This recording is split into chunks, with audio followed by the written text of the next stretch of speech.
10,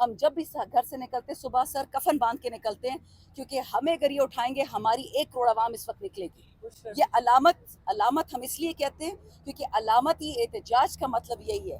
عوام اس وقت عمران خان کے ساتھ کھڑی ہے، چاہے وہ پیپل پارٹی کا ووٹر ہے، چاہے وہ نون کا ووٹر ہے، چاہے وہ JUIF کا ہے، کسی بھی پارٹی کا ہو. یہ مہنگائی پولیس پہ بھی ہے، فوج پہ بھی ہے، جج پہ بھی ہے، بیوروکریسی پہ ہے، مولوی پہ بھی ہے. انہوں نے پاکستان کے لیر لیر کر دیے پچھلے 2 سال میں. خان نے جو بات کہی تھی، بلکہ یہ بات مجھے یاد ہے میرے خلاف 9 مئی کو ISPR نے چلائی تھی کہ شاندانہ گلزار کہتی ہیں خان نہیں تو پاکستان نہیں. میری پوری تقریر تھی، اس میں نے کہا کیا تھا 9 مئی کو، اگر عمران خان کو اٹھا سکتے ہیں ان کی بیوی کو اٹھائیں گے، ان کی بیوی کو اٹھا سکتے ہیں تو مجھے اٹھائیں گے، میری والدہ کو اٹھائیں گے. وہی ہوا کہ نہیں ہوا؟ سب کی بیویاں، سب کی بہنیں، ججز تک کو نہیں چھوڑا. خان کی بیوی پہ گندا کیس، اخلاق سے گرا ہوا. وہ عمران خان جس کو آج سے 2-3 سال پہلے کہا گیا تھا کہ ہم آپ کو فائلیں دیتے ہیں، آپ بھی یہی گندے گندے کیس کریں پیپلز پارٹی کی اور نون کی لیڈران پر. اور الحمدللہ اس آدمی نے بولا کہ میں یہ کام نہیں کرتا، میں کسی کے بیڈ روم میں کوئی ذاتی کاموں میں نہیں رکھتا. اور یہ جو بچیاں ہیں جن پہ گندے کیس یہ لوگ کر رہے ہیں، خدا کو آپ نے جواب نہیں دینا. لیکن یاد رکھیں، ایک پہلے بھی فرعون تھا، وہ سمجھتا تھا خدا تھا. آج کل بھی کچھ فرعون آئے ہوئے ہیں پلاسٹک کی، ان کو بھی لگتا ہے وہ خدا ہیں، وہ نہیں کامیاب ہوں گے. ہم قانون، آئین اور شرافت کے دائرے میں کھڑے ہوئے ہیں. کل اس اسمبلی میں پھر سپریم کورٹ کی بےزتی کرنے کی کوشش کی. سپریم کورٹ نے کہا ہے کہ جی جو انڈیپینڈنٹ MNAs ہیں وہ قانون کے مطابق PTI کو جوائن کر سکتے ہیں اور ہمیں سے ریزرو سیٹس مل رہی ہیں. اب کل جی بل آ گیا کہ جو لوگ اسمبلی میں بیٹھے ہوئے ہیں اوتھ کے بعد، دیر ہو گئی ہے، اب وہ لوگ PTI نہیں جوائن کر سکتے. کس کی تصحیح کر رہے ہیں؟ اپنی ہی کروا رہے ہیں. اسمبلی میں جو بیٹھے ہیں وہ تو آگ کا دریا کراس کر کے آئے ہیں، ایسی ایسی تک قربانیاں دی ہیں. اور ابھی تو وہ لوگ جنہیں قربانیاں دی آدھے تو آئے بھی نہیں ہیں. ریحانہ ڈار صاحبہ باہر ہے، ڈاکٹر یاسمین باہر ہے، عالیہ حمزہ باہر ہے، انشاءاللہ وہ بھی سارے آئیں گے. ہم تو ہر روز بڑی سے بڑی طاقت بنتے جا رہے ہیں اپنے رب کی مرضی سے.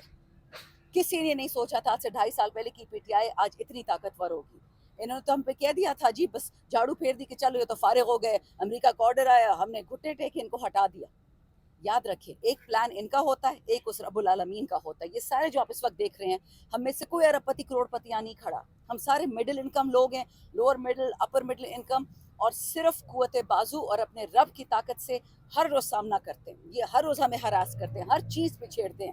لیکن الحمدللہ خان نے جو سبق سکھایا لا الہ الا اللہ کا، اس پہ سالم کھڑے. ڈرنا اس رب سے اور کسی سے نہیں ڈرنا. بہت شکریہ. سوال؟ یہ جو آپ نے ویڈیوز کی بات کی ہے، یہ کیا مثال تھی؟ کس نے آفر کی خان صاحب کو؟ آپ کے پاس اس کا کوئی ایویڈنس بھی ہے کہ کہاں جی کیا؟ جی علی بخاری صاحب ہمارے وکیل ہیں، انہوں نے ریکارڈ ایک انٹرویو دیا ہوا ہے جس میں کہا ہے کہ خان صاحب کے پاس باقاعدہ فائلیں بھیجی گئیں.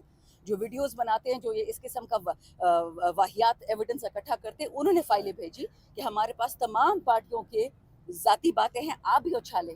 اور خان نے بولا کہ یہ میں کام کبھی نہیں کرتا، نہ پہلے کیا نہ آئندہ کروں گا. دیکھیں، جو قوم اب پھر ریاست پاکستان میں لے آؤ گے، پھر تو آپ پولیس کو بھی لے آؤ گے، پھر تو CTD کو بھی لے آؤ گے، پھر کل پوسٹ آفس بھی ریاست پاکستان اپنے آپ کو یہ الیکشن کمشنر کہتا ہے ریاست پاکستان کا حصہ، میری تصدیق ہوئی ہے. پھر تو آپ کا جو کیا کہتے ہیں لانڈری والی ہوتی ہے نا جہاں کپڑے دھوبی گھاٹ ہوتا ہے آفیشیل، وہ بھی آپ کا ملٹری انسٹالیشن ہو جائے گا. ایسے نہیں ہوتا. آپ اس آدمی کے، میں ابھی تک جنرل باجوہ کو نہیں معاف کرتی کیونکہ اس نے پاکستان کا بیڑا غرق کیا. ایک سائفر آیا، اس نے گھٹنے ٹیکے. بھئی اتنی ہی نفرت تھی عمران خان کو، چلو آپ نے اس کو ہٹا دیا، الیکشن کرا دیتے 5-6 ہفتوں میں. یہ منحوست تو نہ آتی نا، یہ غربت آتی. لیکن نہیں، ڈگری والے کو بھی وعدہ کیا ہے، پلاسٹک والے کو بھی وعدہ کیا ہے، وہ نقلی انگریزی والے کو بھی وعدہ کیا کہ تم سارے PMCM بنو گے. کرسی ہے نا پاکستان، عوام تو نہیں ہے، وطن تو نہیں ہے. ہم نے فوج پہ تنقید نہیں کی، کبھی کسی ادارے پہ نہیں کی، لیکن جس بندے نے پاکستان کا بیڑا غرق کیا، پاکستان کو بیچا. یہ سائفر والا ڈرامہ ڈونلڈ لو پرسوں کہتا ہے کہ ہم جی پاکستان کو علامتی $101 ملین دیں گے ازب استحکام کے لیے. کیوں ازب استحکام کے لیے پیسے دے رہے ہو؟ اسکولوں کے لیے دو، ہسپتالوں کے لیے دے دو، انویسٹمنٹ کے لیے دے دو، بزنس کے لیے دے دو. آپ ہوتے کون ہیں ہماری جنگوں میں بات کرنے والے؟ لیکن اوپر سے آرڈر آتا ہے اور جی آرڈر مانا جاتا ہے. خان نے جو بات کہی ہم سب نے کی. میرے پیچھے تو یہ ایک منٹ، یہ عادل راجہ اور یہ حیدر مہدی ہمارے پیچھے کیوں پڑے ہوئے تھے؟ ہم یہی کہتے تھے خان نے ہمیں جیل میں بولا پولیس کو گالی نہیں دینی، فوج کو گالی نہیں دینی. وہی پولیس جو ہمیں اٹھا کے لے کے جاتی، وہی ISI والے جو ہمیں اٹھا کے لے کے جاتے تھے. ہمیں اجازت نہیں تھی. آپ نے کبھی میرے منہ سے گالی سنی ہے؟ مجھے بھی تو اٹھا کے لے کے گئے تھے نا، کبھی نہیں دی. کیوں؟ خان نے بولا ہمارے ادارے ہمارے ٹیکس سے چلتے ہیں، ہمارے پاکستانی ہیں. پولیس والا مرتا ہے تو پاکستانی خون بہتا ہے، فوجی مرتا ہے پاکستانی خون بہتا ہے، امریکن تو نہیں بہتا نا. ہم کیوں فوج کے خلاف ہوں گے؟ ہم پاگل ہیں؟ ہمارے بھائی بہن وہاں کام کرتے ہیں، میرا پورا ٹبر فوج میں تھا، پولیس میں تھا. لیکن جو لوگ چاہتے ہیں کہ عوام میں اور اداروں میں تصادم ہو، ان کو آپ جانتے ہیں پرانے چور ہیں، 40-45 سال سے یہی ڈرامہ کرتے ہیں، اس کو لڑوا دو، اس کو لڑوا دو، شیعہ سنی کرا دو، بلتستانی گلگتی کرا دو. یہ ڈرامہ تو ہوتا رہے گا، لیکن الحمدللہ عوام سمجھ گئی ہے. اس وقت جو آپ دیکھ رہے ہیں جو چینج آیا ہے وہ پی ٹی آئی یا اور کچھ بھی نہیں، وہ صرف عوام کی چینج ہے، شعور کا چینج ہے. آج میڈم